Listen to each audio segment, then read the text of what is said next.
বিরতির পর স্বাগত। ভারতে নির্ভরযোগ্য ক্রিকেটাররা একের পর এক গুরুতর আহত হয়ে হাসপাতালে চিকিৎসাধীন হচ্ছেন। আবারও মোহাম্মদ শামির পর হাতের চোটের চিকিৎসার জন্য লন্ডনে গেলেন রাহুল। পঞ্চম টেস্টে দলের বাইরে ভারতের নির্ভরযোগ্য এই ব্যাটার। চোটের কারণেই আইপিএলও অনিশ্চিত রাহুল।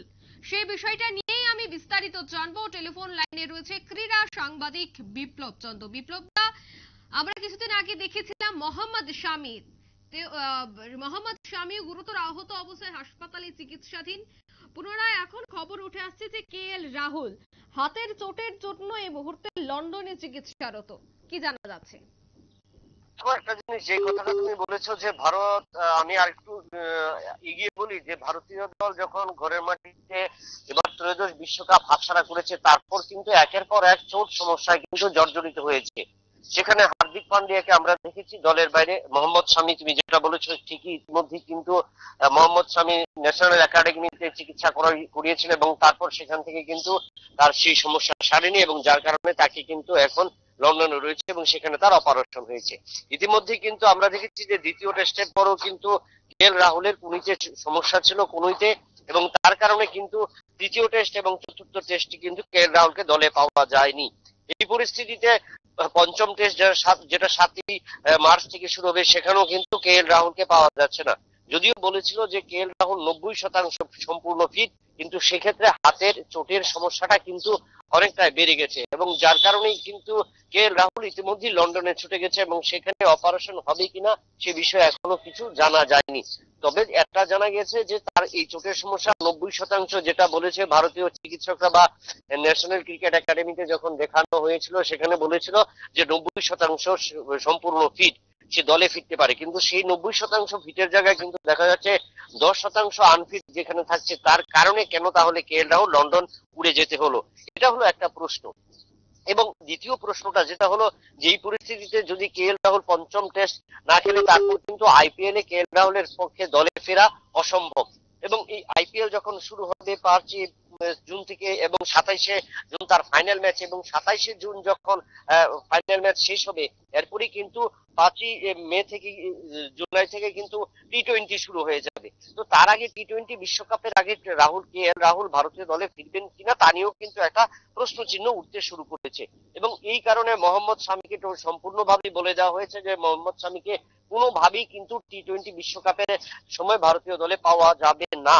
এবং এই জায়গায় হার্দিক পান্ডিয়া যদিও ইতিমধ্যে শুরু করেছে, তবে রাহুল কতটুকু সম্পূর্ণ সুস্থ হতে পারে বা কতটুকু নিজেকে ফিট করতে পারে, এই 10% আনফিট থাকার পর সে কি ফিট হবে, 100% সম্পূর্ণ ফিট হবে কিনা তা নিয়েও কিন্তু একটা অনিশ্চয়তা দেখা দিয়েছে।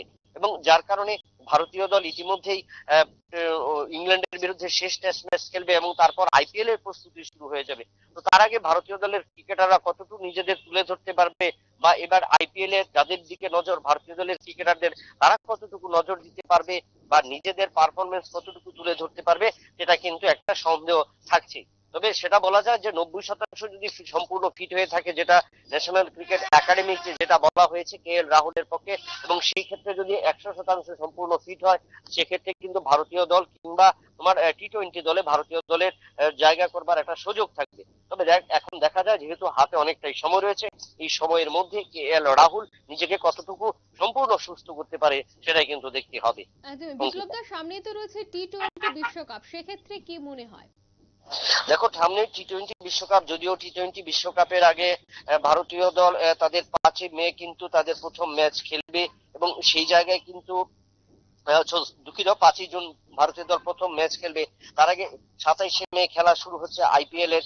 সেই জায়গায় ভারতীয় দল গঠনের ক্ষেত্রে কতটুকু দল গঠন করবে, এবং যদিও এখন পর্যন্ত দল গঠন করেনি বা শ্রেয়াস আয়ার কিংবা সিং তারা কি দলে আসবে কিনা সেটা নিয়ে কিন্তু একটা সন্দিহান আছে।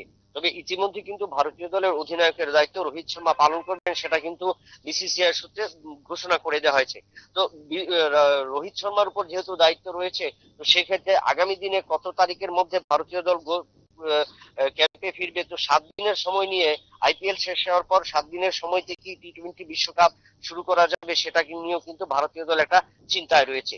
তবে এখন দেখতে হবে, এই ভারতীয় দলে এখন ইয়ং ট্যালেন্টেডরা রয়েছে, পাশাপাশি আন্ডার-19 বিশ্বকাপ শেষ হয়েছে, সেক্ষেত্রে তাদেরকে দিয়ে কি দল গঠন করা হয়, না রোহিতের সামনে পুরো সম্পূর্ণ ফিট এবং সিনিয়র ক্রিকেটারদের নিয়ে দল গঠন করা হয়, সেটা কিন্তু নির্ভর করবে ভারতীয় দলের যে সিলেক্টররা রয়েছে এবং বিসিসিআই এর যে সিলেক্টররা রয়েছে তাদের উপর কিন্তু নির্ভর করতে হবে। তবে এটা বলা যায় যে একটা ভারতীয় দল যেহেতু ঘরের মাঠে ত্রয়োদশ বিশ্বকাপে প্রত্যেকটি ম্যাচ জয়লাভ করে ফাইনালে চ্যাম্পিয়ন হতে পারেনি, তো সেই জায়গায় এইবার কিন্তু ভারতীয় দল এই যে আমির শাহিদ এবং মার্কিন যুক্তরাষ্ট্রে যেখানে টি-20 হবে, সেখান থেকে ভারতীয় দল এই ট্রফি কিন্তু জয় করবার জন্য আপ্রাণ চেষ্টা চালাবে।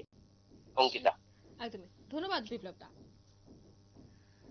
ইতিমধ্যেই হাতের চোটের জন্য চিকিৎসায় লন্ডনে রয়েছেন কেএল রাহুল। চোটের কারণে আইপিএল এ অনিশ্চিত থাকছেন এই খেলোয়াড়, এমনটাই কিন্তু খবর উঠে আসছে। নিয়ে নিয়েছি ছোট্ট একটি বিজ্ঞাপন বিরতির সঙ্গে থাকুন।